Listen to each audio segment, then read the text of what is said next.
Cowboys Nation is ready for the Cowboys to return home. On Monday Night Football, they prepare to take on the Arizona Cardinals in Week 9 of the NFL season. Welcome into Special Edition, everybody, from the Star in Frisco and the Globe Live Studios. Alongside Isaiah Stanback, Barry Church, and Nate Newton, I'm Kyle Youmans. Cowboys fall this past week in emphatic fashion to the Denver Broncos on the road. They give up a season-high 44 points, and really the defensive side of the football has not played their best ball as of late. But Barry Church, I'm going to let you answer the impossible question as our resident defender. With what they have now, trade deadline coming up next week, with what they have now, how can this Dallas defense improve? Look, with all the injuries in the secondary, I believe this team has got to get better in the trenches. They've got to get better along that front seven. As you look down at the bottom third, 52.4% of the third downs. They're the worst third down team in the National Football League. They've got to get more stout against the run, and I believe that starts with the front seven. They've got to get better on first and second down and make those third downs a little bit longer so teams don't have the option to run and to pass, but they've got to improve in the trenches. Well, since you brought up the trade deadline and since BC talked about the trenches, I say go get a big nasty, as me and Big Nate Dogg like to say. Go get a big fella that is feared amongst every team, every offensive coordinator. Put him next to Kenny Clark and Osa Digizua and stop the run. If you stop the run, you improve your front seven. Your front seven begets a better secondary. Third down is no good unless you can. Third down is the super down unless you stop them on the first and second down. You have to play gap control. And that's the big thing, is you got to find a way to win in the trenches one way or the other with your defensive line, and it hasn't happened to this point.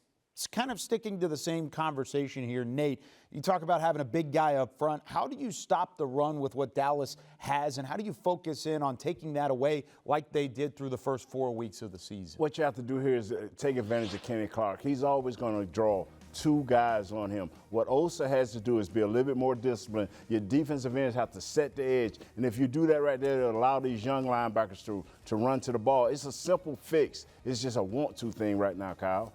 Yeah, you have to be selfless. Those interior D linemen, you got to be up there, go out there, try your best to take up two offensive linemen and allow those linebackers to run and hit. That's what you have. You have athletic linebackers that want to see ball, hit ball. Right now, they're having to read too much and having to work around offensive linemen. Yeah, I'm in agreement with both you gentlemen. These guys have got to continue or start to do their job. I see too much hero ball going on out there. And what I mean by hero ball is guys trying to make each and every play. You got to trust your teammates. If you're responsible for the A gap, stay in the A gap and trust that your linebackers are going to be able to flow to make things right. Right now, we see too many guys just trying to rush the passer, forgetting about the run. You got to earn the right to rush the passer, and that's what I see with this defense. They've got to get better, and they've got to do their job. Through the first 4 weeks of the year, Dallas did a pretty nice job of slowing down the run. Just didn't have the same type of success through the next 4 weeks, starting with Breece Hall and the New York Jets, of course, what Rico Dowdle did, and then, of course, what happened this past week with R.J. Harvey and with J.K. Dobbins. Denver running the football for the tune of 176 yards in that loss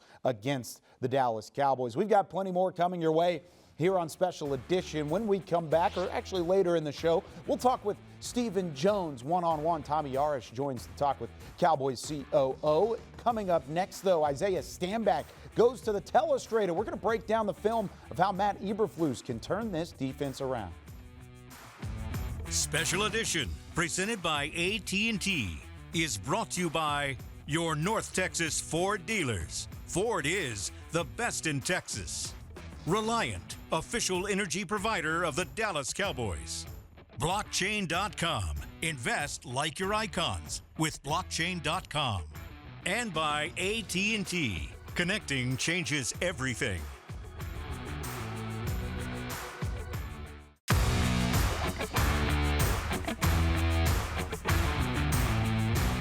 This segment is brought to you by your North Texas Ford dealers. Ford is the best in Texas. All right, so I've already asked the impossible question in the opening segment. How does this defense get better?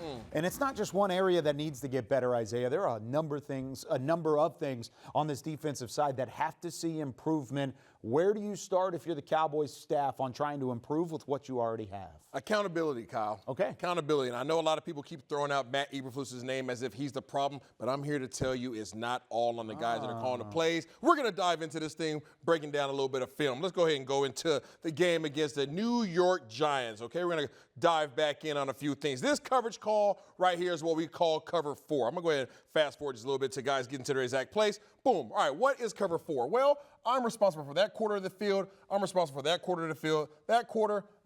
Underneath here, we have guys that are responsible for 53.5 yards, those 3 underneath cover guys. But I'm calling cover 4 because I don't want to allow any of their receivers to beat me where? I don't want them to beat me over the top, Kyle. I'm going to make sure that I have 2 guys, 2 guys, to take care of your 1 guy, right? That's the way I wish I would draw it up. But let's go ahead and see exactly what takes place on this play.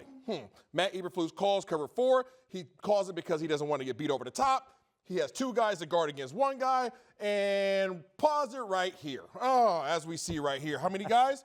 2 guys to take care of how many people? That 1 guy right there. He has been eliminated, okay? Perfect. We took care of this over here. But let's take a look at the top. Let's take a look up here. What do we have here? We have a receiver here that's running a route against how many guys, Kyle? 2. 2 guys. Should he be able to go between these 2? No. No, definitely not. Okay, we called the right play, but the execution is terrible. Runs right past our safety, drops it in the bucket. That is a touchdown on a play that was perfectly called to stop exactly that thing. Coach can't do nothing about that. He called the right play. These guys have to be able to execute it. And he can't go out there and run it himself. But it's not just the passing attack. There are plays like that you can see angles, effort, a bunch of different things on the negative side when stopping the run, too. Absolutely. We're talking about stopping the run. Okay, let's look at it. If everybody does their job, okay, then Osa Odighizuwa is going to go ahead and go between these guys. And then we're going to have Kenny Clark's going to either go in between these 2 guys or he's going to try to cross face because the running back is taking this play to this play side. So if everybody does their job, our linebackers will be able to do what, Kyle? These guys will be able to go downhill and play unimpeded, okay? All right, let's see if Osa and Kenny Clark does their job.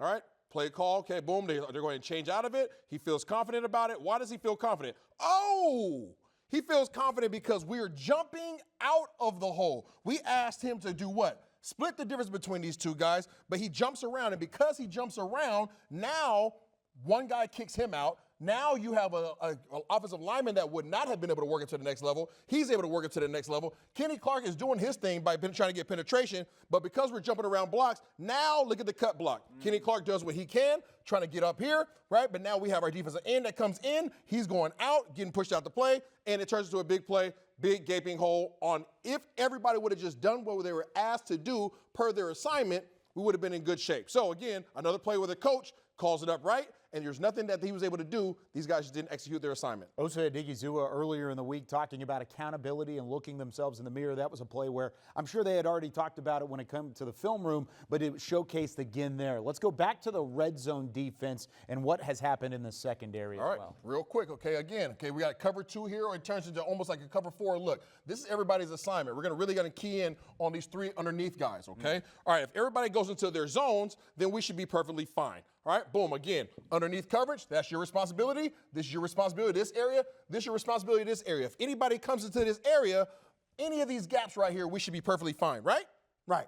All right, so now we got Zach Ertz, works around, okay, Kenneth Murray. Kenneth Murray's taking care of his guy. If Shamar James is not locked in on the quarterback and is responsible and is keyed in on his responsibility, which is right here, we should be fine, Kyle. But guess what?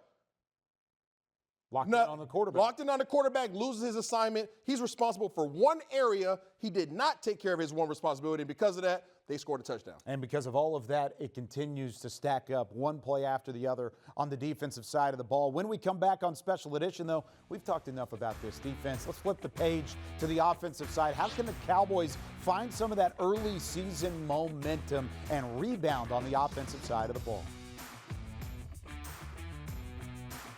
This segment was brought to you by your North Texas Ford dealers. Ford is the best in Texas.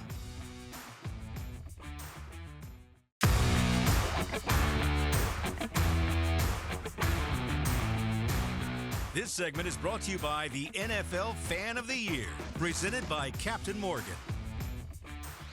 I mean, the season's going to be the season. We always want to keep winning consecutive games the first game.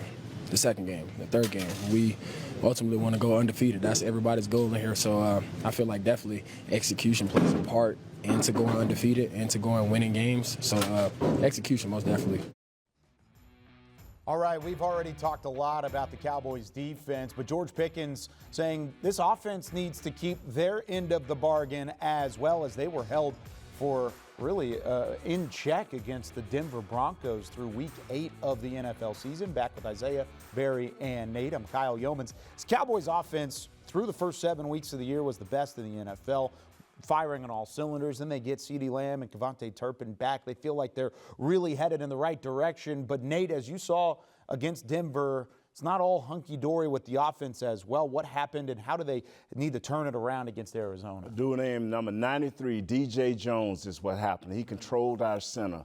Hoffman had been playing very well in place with Cooper Beebe, but this game here wasn't as well. When you don't be successful with the Dallas Cowboys on first down and running the ball or play-action pass, you will not have success. There was no running game.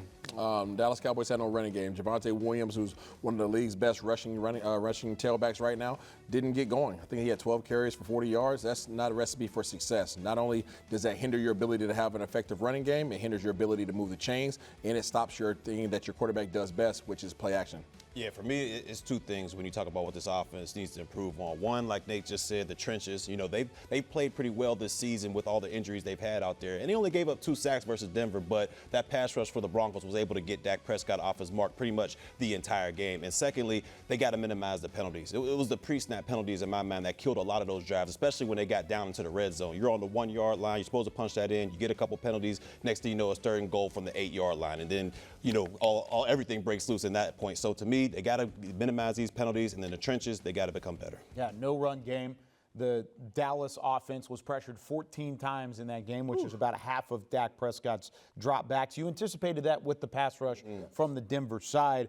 But here's the good thing about what happened on the road is it happened on the road. The Cowboys have been great at home on the offensive side of the football, just the 3rd team since the NFL merger to score 40-plus points in their first 3 home games. How have they been so good at home so far, Isaiah? I don't know. I don't know why they play better at home than they played on the road. You to know, Isaiah. Listen. No, they don't. There's no rhyme or reason as to why they should play better inside one building versus another. It just comes down to execution. Ever since George Pickens and CeeDee Lamb have been on the field together since CeeDee's return, George Pickens hasn't scored any touchdowns. The running game hasn't been as impactful. They have to get back to doing what they were doing while CeeDee was gone, while he's now inserted into the offense. Just run the football.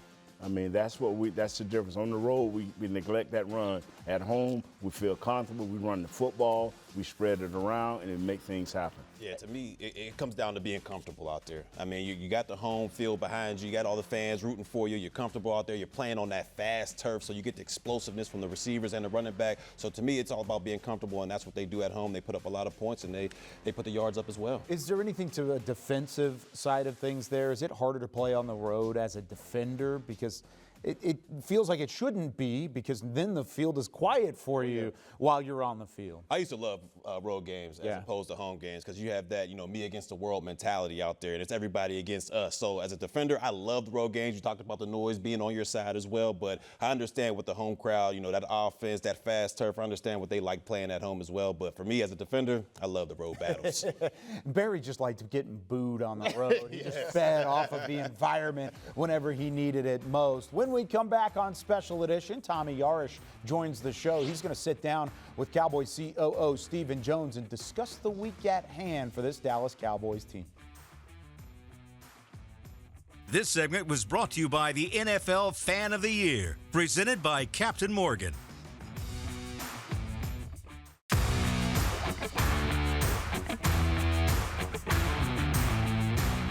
This segment is brought to you by the Salvation Army, doing the most good.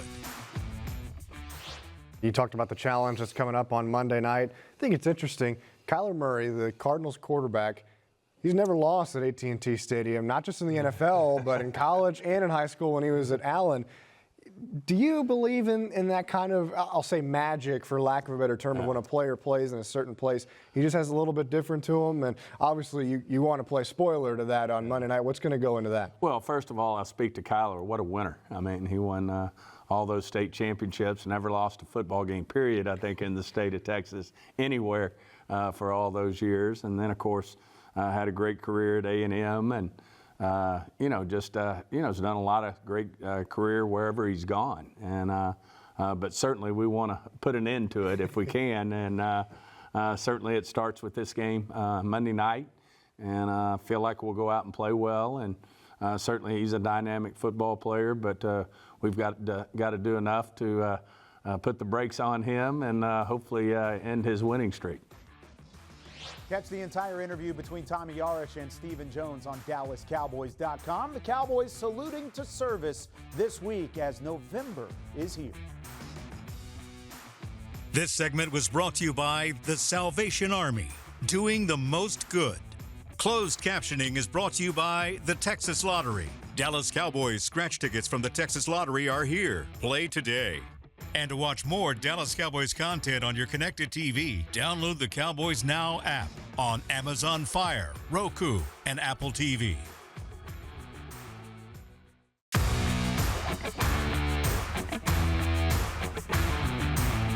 Special edition presented by AT&T was brought to you by your North Texas Ford dealers. Ford is the best in Texas. Miller Lite, the only beer of the Dallas Cowboys. And by AT&T, connecting changes everything. In Arlington, just steps away from AT&T Stadium, a new landmark stands tall, honoring America's bravest, the National Medal of Honor Museum, built to preserve stories of valor, courage, and sacrifice. I served in the Air Force from 2010 until 2017. United States Marine Corps. I served in the Air Force. I did reserve and active duty for 15 years, from 1999 to 2015. I served in the Army from 89 through 94, 6 years. I served 30 years in the United States Air Force. I was a tactical air control party. Those are the guys that go out with the Army, and we call it airstrikes. I've been to Desert Storm, Desert Shield, Bosnia, Kosovo, Albania, I can name them all. And for Cowboys staff members who once wore the uniform, this tour was more than a visit. It was a reminder of shared service and sacrifice. To be allowed to come here at this special moment with everyone here is a really humbling experience. The Dallas Cowboys have extended my ability to give service to the community. The museum features immersive exhibits that bring stories of courage to life, honoring the fewer than 4,000 Americans to ever receive the Medal of Honor. To know that Jerry built this, it's like an honor working for the man, because now he's recognizing the people that dedicated their lives to this country. A lot of people, voices don't get told this story about depression and anxiety and the fear that we all experience. So this kind of just highlights a lot of what that symbolizes for us, all into bravery, acts of kindness. That's what we do. At the National Medal of Honor Museum, history isn't just remembered, it's relived through the eyes of whose understand its meaning most. You get to see the sacrifices of others, what they've lost, and what they've accomplished for people they don't even know. In Arlington, I'm Nicole Hutchison, Dallas Cowboys TV.